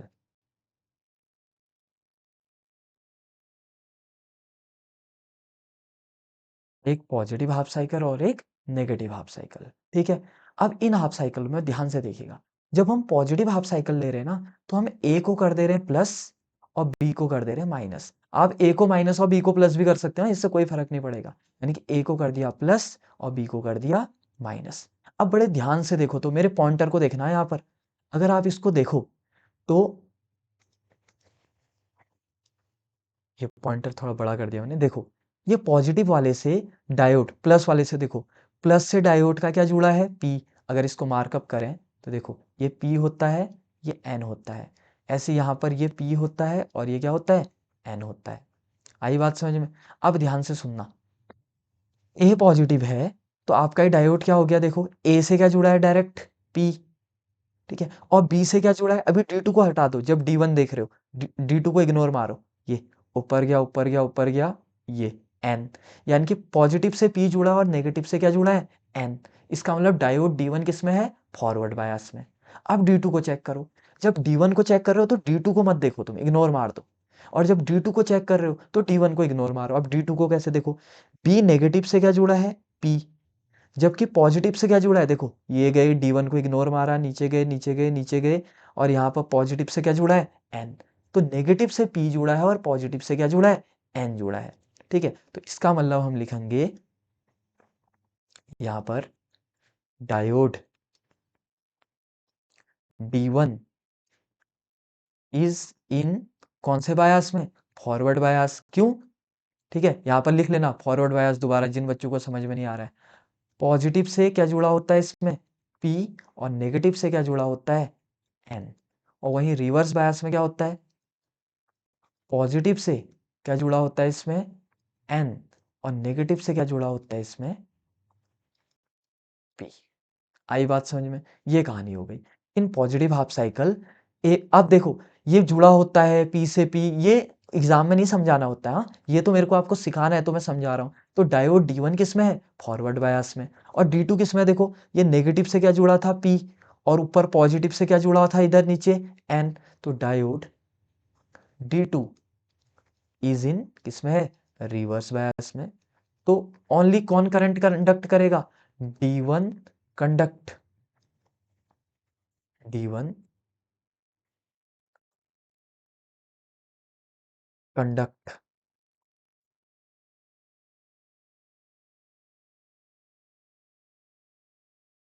Conduct current. D2 not. सिर्फ कौन कंडक्ट करेगा करंट को? D1, D2 नहीं करेगा। आई बात समझ में? और करंट का जो डायरेक्शन है उसको मैं यहां पर दिखा देता हूं ऐसे, ठीक है, उसको मैं दिखा देता हूं सॉलिड एरो से, ये, ठीक है, ऐसे करके सॉलिड एरो से दिखा दिया मैंने। ये मैंने बताया था ना, पी से एन की ओर जाता है करंट, याद रखना, हाँ, करंट का डायरेक्शन पी से एन की ओर, ये मैंने पहले ही सिखा दिया आपको। ये किससे दिखा दिया मैंने? सॉलिड लाइन से, पक्का। अब बात करते हैं नेगेटिव हाफ साइकिल की। नेगेटिव हाफ साइकिल में हमको कुछ नहीं करना है, ए को कर देना नेगेटिव और बी को कर देना है पॉजिटिव। तो एंड ए नेगेटिव और बी क्या हो जाएगा? पॉजिटिव। यानी कि ए को कर दो नेगेटिव और बी को कर दो पॉजिटिव। अब जरा सोचो तो इसमें, देखो दोबारा से पॉइंटर बड़ा करते हैं। अब देखो ए नेगेटिव है, D1 को देखो, हाँ, जब D1 को देख रहे हो तो D2 को इग्नोर मारो। दोबारा जिसको पॉजिटिव हाफ साइकिल समझ में नहीं आया वो अभी दोबारा कोशिश करो, अब आ जाएगा समझ में, तो पॉजिटिव भी आ जाएगा। देखो नेगेटिव से क्या जुड़ा है? P, पक्का। और पॉजिटिव से क्या जुड़ा है? देखो ये बी वाले से क्या जुड़ा है इधर ऊपर? N। तो नेगेटिव से P और पॉजिटिव से N, मतलब ये किस में है? Reverse bias D1। D2 को चेक करो तो पॉजिटिव से क्या जुड़ा है? P। नेगेटिव से क्या जुड़ा है? देखो D1 को इग्नोर मारो जब D2 को चेक कर रहे हो, तो A से क्या जुड़ा है? देखो नेगेटिव से क्या जुड़ा है यहाँ? P, ठीक है, सॉरी, नेगेटिव से क्या जुड़ा है? N। तो पॉजिटिव से P और नेगेटिव से क्या जुड़ा है? N। इसका मतलब D2 किस में है? फॉरवर्ड बायस में है। तो अब क्या लिखेंगे? तो डायोड D1 इज इन किस में है? Reverse bias. और डायोड D2 इज इन किस में है? Forward bias. इसका मतलब क्या है? आप कौन कंडक्ट करेगा? जो फॉरवर्ड बायस में हो। तो लिखेंगे D2 कंडक्ट करंट,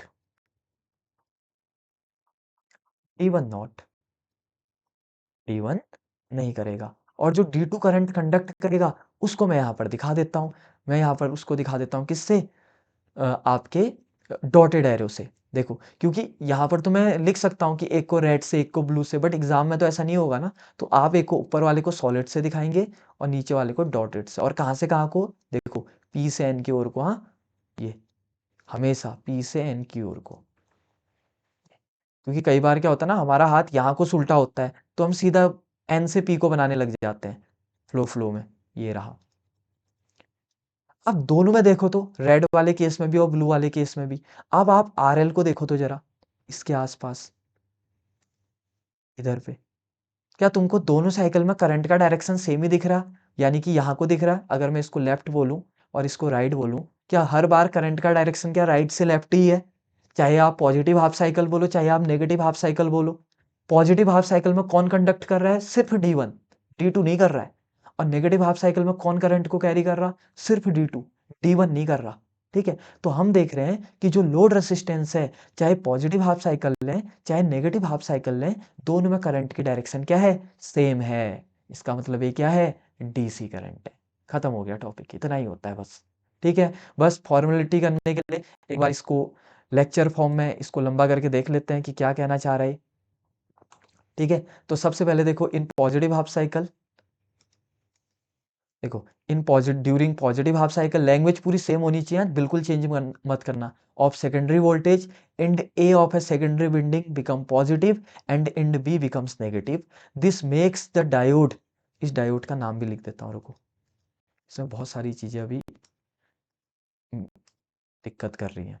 ठीक है, डायोड, उस वाले में तो क्या था कि एक ही डायोड था तो कोई दिक्कत नहीं था, तो इस वाले में लिखना पड़ेगा diode D1 in forward bias and diode, ठीक है, D2, सब मैंने ना कॉपी से सीधा एक्सट्रैक्ट किया था ये, तो कुछ कुछ चीज़ों को नहीं कर पाया। डायोड D2 इन, ठीक है, इन रिवर्स बायस। ठीक है, तो diode, therefore diode D1 conduct current while diode D2 does not. आई बात समझ में? तो ये कहानी होगी। तो क्या लिखा हुआ है देखो, और ऐसे नीचे वाले में देखते हैं, देयरफॉर डायोड अभी कौन करेगा, D2 conduct current while diode D1 does not. ठीक है, अब देखो ये पूरा सेम ही लिखना है, इसमें इसमें इसने कुछ चीज़ें छोड़ भी रखी हैं, बिकम नेगेटिव पॉजिटिव, और फिर इसके बाद जो देयरफॉर लिखा है, ये वाली इतनी चीज़ उसने यहाँ नहीं लिखी है।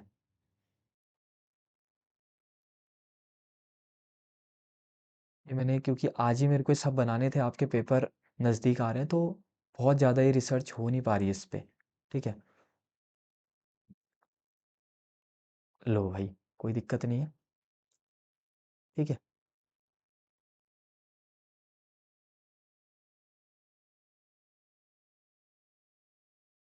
ये रहा, दिस मेक्स डायोड D1 के बदले हो जाएगा D2 in forward bias and diode D1 in reverse bias. लो भाई अच्छे से पूरा हो गया। अब क्या है देखो जल्दी से, in secondary voltage end A of a secondary winding become positive and end B becomes negative. This makes the diode D1 in forward bias and diode D2 in reverse bias. Therefore diode D1 conduct current while diode D2 does not. और last में यहाँ पर जो लिख रखा है ये important है। ठीक है, क्या लिखा हुआ है, the conventional current flow is through the diode. ठीक है, डायोड का नाम क्या है, D1, इधर पे ऐसे लिख देता हूँ, diode D1, load resistor RL, and the upper half secondary winding is shown by the dotted arrow। और मैंने ऊपर वाले को किससे दिखा रखा है, ऊपर को सॉलिड, तो shown by the dotted के बदले यहाँ पर क्या लिख देता हूँ मैं अपने अकॉर्डिंग, सॉलिड एरो। आई बात समझ में, ये पहली चीज होगी। यहाँ पर ये चीज लिख देना, डायोड D1 एंड लोड क्या नाम है उसका, RL। अब नेगेटिव हाफ साइकिल में देखो, and A of the secondary winding becomes negative and and B becomes positive. This makes diode D2 in forward bias, diode D1 is reverse bias. तो D2 conduct current और D1 does not. The conventional current flow through diode कहाँ से, D2, load क्या नाम है उसका, RL, and the lower half, RL मतलब ये है R के नीचे छोटा सा L, and the lower half winding is shown by the solid arrows. और यहाँ पर आप सॉलिड को काट के नीचे वाले पे क्या लिख देंगे, डॉटेड। मैंने ऐसे ही बना रखा है क्योंकि अब देखो, it may be seen that current in load is in same direction for both the half cycle of input AC। यानी कि दोनों साइकिल में क्या था, लेफ्ट से राइट जा रही थी, इसका मतलब वो कैसी करंट है, DC current is obtained across RL। आई बात समझ में, लोड RL, ये लिख देना पूरा। ठीक है, बहुत बढ़िया। अब आप चाहे ना जो मैंने ऊपर ये लिखाया, आप सिर्फ इसको भी याद कर सकते हैं। देखो आपको सिर्फ देन लगाना है, कैसे देखो, in positive half cycle end A becomes positive and end B becomes negative. This makes diode D1 in forward bias and diode D2 in reverse bias. Hence, diode D1 conduct current, ध्यान से देखो जो मैंने screen में लिखा है, where diode D2 does not। नीचे वाले में क्या लिखोगे, in negative half cycle end A becomes negative and end B becomes positive।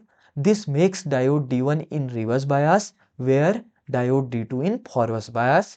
Hence, diode D2 conduct current and D1 does not। In and from both the cases, it can be seen that the direction of current across load RL is in the same direction। Hence, the output DC is obtained at RL। बस क्या था ये, और ऐसे ही आप ऊपर वाले को भी तैयार कर सकते हो, ये तो और इजी है। In positive half cycle and A becomes positive, B negative, which makes diode D in forward bias and it conduct current। Where in negative half cycle and A becomes negative, B positive, this makes diode D in reverse bias and it do not conduct current। यानी कि जो चीज मैंने लिखी हुई है ना, इसमें आपको बस इंग्लिश बना देनी है, इसकी बात खत्म। और इंग्लिश भी बनी बनी है, कहीं कहीं पर द ए यानी कि हेल्पिंग वर्ब लगा देना है, और कुछ नहीं करना है तुमने इसमें। अब इससे इजी क्या हो सकता है, बस ये 4 लाइन पढ़ के जानी है। ठीक है, आई होप ये कॉन्सेप्ट आपको इधर पे समझ में आया होगा। अब फाइनली हम जो अपना फुल वेव रेक्टिफायर इसका ग्राफ देखते हैं। देखो इसमें मैंने क्या कहा था, पहले तो AC का सेम बनाना, देखो सब एक ही रेफरेंस में होने चाहिए ना, ऐसे करके ये बनाया, ये सब एग्जाम में ये एक ही पॉइंट से जाने चाहिए सब। और ये भी पहले स्केल से ऐसे डॉटेड लाइन पहले ऐसे करके खींच लेना है, ऐसे करके। ठीक है। इनपुट एसी कैसे थी, ऐसे देखो। पॉजिटिव हाफ साइकिल में आपको क्या मिला, ये देखो पॉजिटिव हाफ साइकिल, ये यानी कि D1 पे जब करंट जा रही थी। ये क्या था, नेगेटिव हाफ साइकिल, आप भी लिख भी सकते हो इसमें, पॉजिटिव हाफ साइकिल। और इसमें क्या लिखोगे, नेगेटिव हाफ साइकिल। ठीक है। इसमें कैसे जा रही है, ये देखो प्लस प्लस, यानी कि सॉरी, नेगेटिव हाफ साइकिल है बट ऊपर को ही जा रही है। ठीक है, ये ये नेगेटिव हाफ साइकिल वाला है। अब इन दोनों को मिक्स कर दिया, तो पहले ये उतारा प्लस, फिर माइनस नेगेटिव हाफ साइकिल वाला, फिर पॉजिटिव हाफ साइकिल वाला, फिर नेगेटिव, फिर पॉजिटिव, फिर नेगेटिव, फिर पॉजिटिव, फिर नेगेटिव। यानी कि जो डीसी करंट में फ्लक्चुएशन आ रही थी हाफ वेव रेक्टिफायर में, वो अब कंप्लीट होगी, रिजॉल्व होगी किसमें, फुल वेव रेक्टिफायर में। यही इसका फीचर है। ठीक है। और अगेन जो फुल वेव रेक्टिफायर का आउटपुट है, जो कि ऐसे है, ये प्रॉपर डीसी नहीं है।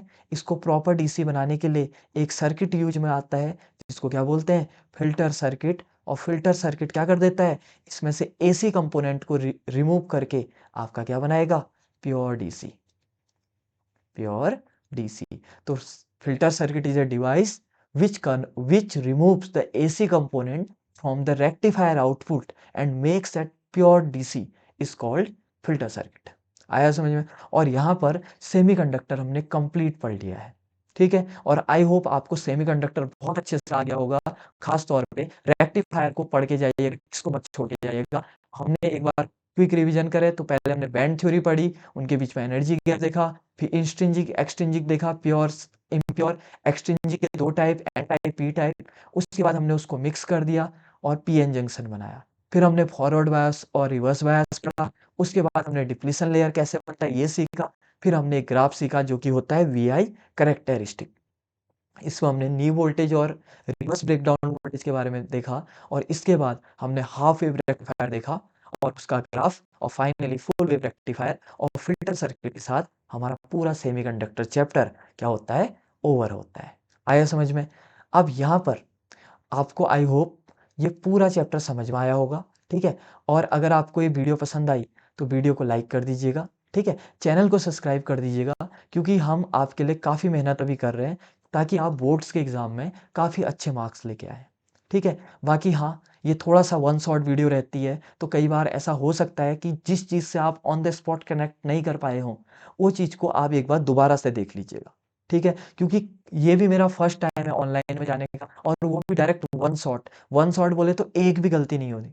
अगर मैं बाई चांस इसको कट ले लेके इस वीडियो को बनाऊं, फिर मेरे को एडिटिंग करने में बहुत ज़्यादा टाइम लगता है। तो मैंने बोला यार छोड़ो इसका चक्कर, मैं वन शॉट बनाऊंगा। और वन शॉट में गलती की गुंजाइश जीरो हो जाती है। अब सोचो। और बाकी अगर कोई भी थोड़ा छोटी मोटी गलती, इच का एम का आर अगर लिख दिया होगा, उस चीज़ को आप इग्नोर कीजिएगा। और अगर कोई ऐसी बहुत बड़ी गलती है तो प्लीज़ कमेंट सेक्शन में मुझे ज़रूर बताइएगा। ठीक है। बाकी ऐसा कोई इश्यू नहीं है, आप अच्छे से पढ़िए और सिर्फ इतना पढ़ के जाइए, आपके एग्ज़ाम में बहुत अच्छे नंबर आएंगे। और यकीन मानिए, सेमीकंडक्टर का एक भी क्वेश्चन आपका इस पूरे कॉन्सेप्ट से बाहर नहीं आएगा, चाहे वो आपका सीबीएसई बोर्ड हो, चाहे वो आपका उत्तराखंड बोर्ड हो। ठीक है। तो यहाँ पर ये पूरा चैप्टर खत्म होता है। अब आप एक बार इसको रिवीजन कीजिए। मिलते हैं हम अपने नेक्स्ट वीडियो सेक्शन में, जिसमें कि हम किसी दूसरे चैप्टर का वन शॉट वीडियो लेके आएंगे। मैं सोच रहा हूँ कि अगला जो चैप्टर है वो डुअल नेचर पे लेके आऊँ। ठीक है। बाकी डिस्क्रिप्शन में प्लेलिस्ट का लिंक है, उसको ज़रूर देखिएगा। उस पर आपको क्लास 12 जो बोर्ड 2025 में जितने भी आपके कॉन्सेप्ट्स हैं, जितने भी आपके वन शॉट वीडियो हैं, उसका प्लेलिस्ट मैंने डिस्क्रिप्शन में डाला हुआ है। बाकी हिंदी मीडियम स्टूडेंट्स, आपका पूरा कंटेंट डिस्क्रिप्शन बॉक्स में है। ठीक है। तो चलिए मिलते हैं अगली वीडियो में, तब तक अपना ध्यान रखिए, अपनी पढ़ाई करते रहिए। Thank you very much.